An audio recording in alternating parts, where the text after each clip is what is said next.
ರೋಜಾ ಷಣ್ಮುಗಂ ಸ್ವಾಮೀಜಿ ಅವರು ಅಪಾರವಾದ ಒಂದು ಭಕ್ತ ವೃಂದವನ್ನ ಇಟ್ಕೊಂಡು ಅವರಿಗೆ ಸೆಳೆತ ಆಗಿದೆ. ಮತ್ತು ಈಗ ಅಂತಾರಾಷ್ಟ್ರೀಯ ಅಯ್ಯಪ್ಪ ಸ್ವಾಮಿ ಸೇವಾ ಸಮಿತಿಯ ಅದರ ಅಧ್ಯಕ್ಷರು ತಾವಾಗಿದ್ದೀರಿ.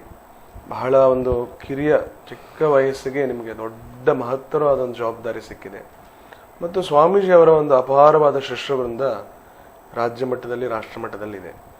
ಸೊ ನಿಮ್ಮ ಈ ಮುಂದಿನ ಕಾರ್ಯಯೋಜನೆಗಳು, ಸ್ವಾಮೀಜಿಯವರ ಒಂದು ಹೆಸರಿನಲ್ಲೂ ಕೂಡ ನೀವು ಒಂದು ಟ್ರಸ್ಟನ್ನು ಅಂತಾರಾಷ್ಟ್ರೀಯ ಮಟ್ಟದಲ್ಲಿ ಪ್ರಾರಂಭಿಸಿದ್ದೀರಿ. ಸೊ ಇದರ ಮುಂದಿನ ಯೋಜನೆಗಳ ಬಗ್ಗೆ, ಕಾರ್ಯಚಟುವಟಿಕೆಗಳ ಬಗ್ಗೆ ನಿಮ್ಮ ನಿಲುವು ಸ್ಪಷ್ಟ ಏನೆಂತ ದಯಮಾಡಿ ತಿಳಿಸ್ಕೊಳ್ಳಿ. ಖಂಡಿತ. ಸೊ ಅಯ್ಯಪ್ಪನಿಗೋಸ್ಕರ ನಾವು ಯಾವತ್ತೂ ಸಿದ್ಧ. ಈಗ ಹಲವಾರು ಸಂಘ ಸಂಸ್ಥೆಗಳಿದ್ದಾವೆ, SASS ಅಂತ ಇದೆ, ಆಮೇಲೆ ಬಹಳ ಸಂಘ ಸಂಸ್ಥೆಗಳಿದ್ದಾವೆ. ನಾನು ಬಂದಾಗ ಯಾವತ್ತೂ ಸ್ವಾಮಿಗಳು ಸಣ್ಣಲ್ಲಿಂದ, ನಾವು ಇಂಗ್ಲೀಷಲ್ಲಿ ಒಂದು ಪದ ಬಳಸ್ತೀವಿ, ನೆಪೋಟಿಸಮ್ ಅಂತ.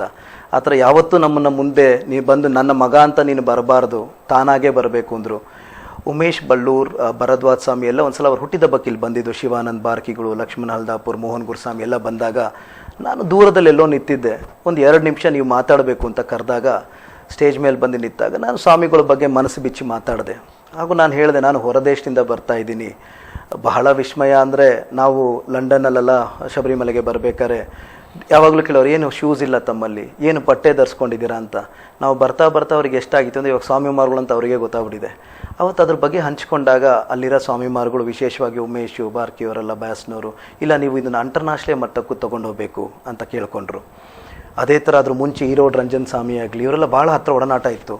ನನಗೆ ಎಲ್ಲಿ ಹೋದರೂ ಒಂದೇ ಒಂದು ಹೊರದೇಶದಲ್ಲಿ ವಿಶೇಷವಾಗಿ ಶಬರೀಶನ ಅರ್ಥ ಏನು ಅಂತ ಕೇಳೋರು. ಅವಾಗ ಅಯ್ಯಪ್ಪನ ಪ್ರಚಾರ ಮಾಡಬೇಕು, ಅಯ್ಯಪ್ಪ ಅಂದರೆ ಏನು ಹೇಳಿ ಆವಾಗ ಭಕ್ತಾದಿಗಳು ಬರ್ತಾಯಿದ್ರು. ಮೊನ್ನೆ 3 ತಿಂಗಳು ಬಹಳ ನಮಗೆ ಈ ಒಂದು ಸನ್ನಿವೇಶ ಹೇಗಾಗ್ಬಿಡ್ತು ಗುರುಗಳದು ಅಂದರೆ, ನಾನು ಹೊರದೇಶದಲ್ಲಿದ್ದೆ, ಜರ್ಮನಿಯಿಂದ ಬಂದೆ, ನನಗೋಸ್ಕರ ಕಾಯ್ತಾ ಇದ್ರು. ಕೆನಡಾದಲ್ಲಿ ಒಂದು ಅಯ್ಯಪ್ಪ ಸ್ವಾಮಿ ದೇವಸ್ಥಾನ ಇದೆ, ಅದಕ್ಕೆ ನಾನು ಹೋಗಬೇಕು ಅಂದರು. ಆ್ಯಂಜಿಯೋಗ್ರಾಮ್ ಮಾಡಿಸಲು ಹಾಸ್ಪಿಟ್ಲಿಗೆ ಹೋದಾಗ ಎಲ್ಲ ಆಯಿತು, ಆ್ಯಂಜಿಯೋಪ್ಲಾಸ್ಟ್ ಆಯಿತು. ಡಾಕ್ಟ್ರು ನನ್ನ ಸ್ನೇಹಿತನೇ, ಡಾಕ್ಟ್ರು ಹೇಳ್ದ ಎಲ್ಲ ಮುಗೀತು, ನಾಳೆ ಡಿಸ್ಚಾರ್ಜ್ ಮಾಡ್ತೀವಿ ಅಂದರು. ಗುರುಗಳು ನನ್ನನ್ನು ಕರೆದು, ನಾನು ಡಾಕ್ಟ್ರು, ಅವ್ನು ಡಾಕ್ಟ್ರು, ನೀ ಅಕ್ಕಪಕ್ಕದಲ್ಲೇ ಇರು, ನಿನಗೆ ನ್ಯೂಸ್ ಬರ್ತದೆ ಅಂದರು.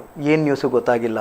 ರಾಘವೇಂದ್ರ ಸ್ವಾಮಿ ಯಾವತ್ತೂ ಆರಾಧನೆ ಆದರೂ ಅದೇ ದಿವಸ ಅವ್ರು ಆರಿಸ್ಕೊಂಡಿದ್ದರು.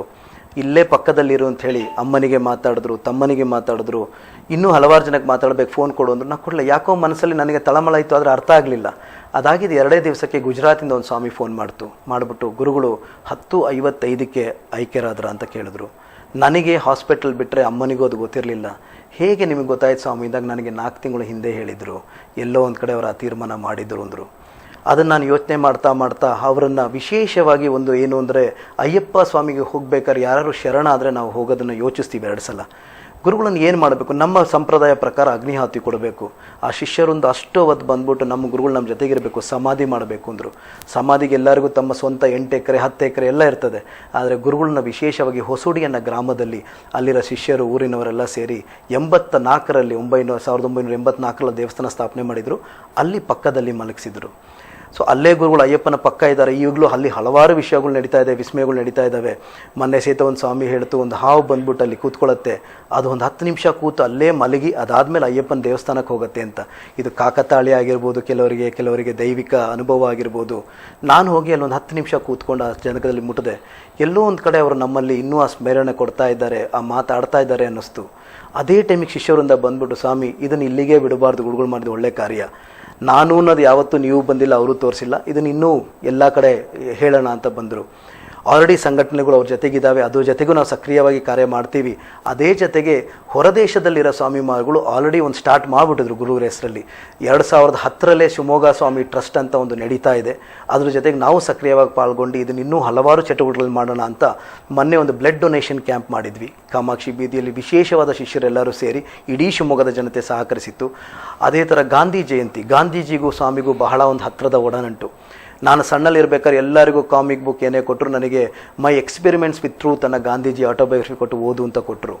ಅದೇ ಥರ ಅವರು 68ನೇ ವಯಸ್ಸಿನಲ್ಲಿ ಹೋಗಿ MA ಇನ್ ಗಾಂಧಿಯನ್ ಆರ್ಟ್ಸ್ ಮಾಡಿ, MPhil ಇನ್ ಗಾಂಧಿಯನ್ ಆರ್ಟ್ಸ್ 70ರಲ್ಲಿ ಮಾಡಿ, ಇವಾಗ PhD ಮಾಡಬೇಕು ಆ ಸಬ್ಜೆಕ್ಟಲ್ಲಿ ಅಂತ ಇದ್ದರು.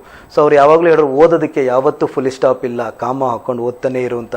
ಅದೇ ಥರ ನಾನು 3 ಮಾಸ್ಟರ್ ಡಿಗ್ರಿ ಮಾಡಿದೆ, ಎಲ್ಲಿ ಹೋದರೂ ವರ್ಷಕ್ಕೊಂದು ಏನಾದ್ರು ಓದ್ತಾ ಹೋಗ್ತಾ ಇರ್ತೀನಿ.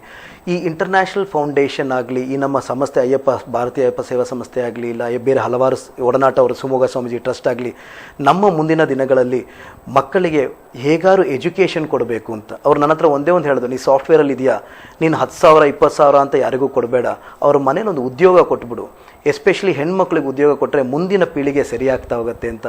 ಆ ಕಾರ್ಯಕ್ಕೋಸ್ಕರ ಎಜುಕೇಷನ್ ಮೊದಲು ಪ್ರೇರಣೆ ಕೊಟ್ಟು ಇಲ್ಲಿ ಮಾಡಬೇಕು ಅಂತ ಒಂದು ಆಸೆ ಇದೆ.